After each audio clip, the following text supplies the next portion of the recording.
triple candlestick patterns, 3 inside up and 3 inside down.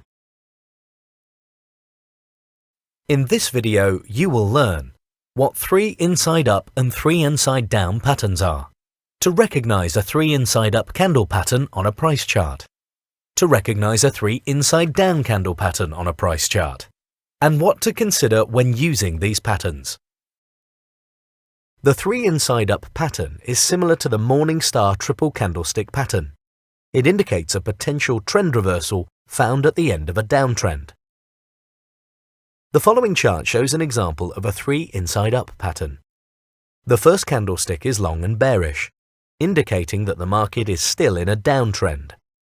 The second candlestick is bullish and should ideally close at the halfway mark of the first candlestick.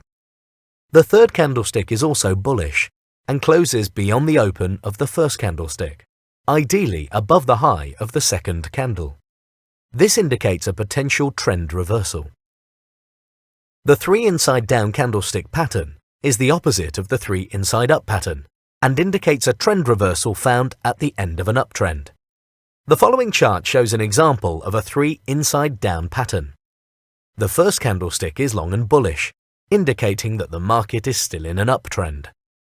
The second candlestick is bearish and should ideally close at the halfway mark of the first candlestick.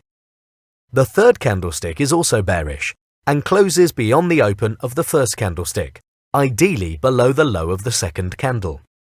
This indicates a potential trend reversal. A reversal pattern signal is stronger if it happens after a steep trend, because the markets can rarely sustain a rapid price move. A correction can usually be expected.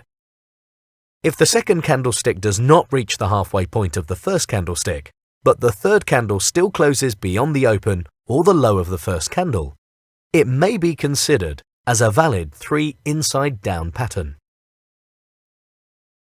So far, you have learned that the 3 inside up and 3 inside down are reversal patterns. The first candle is in the direction of the trend. The second candle shows a change in the market sentiment, ideally closing at the halfway mark of the first candle. The third candle closes beyond the opening price of the first candle.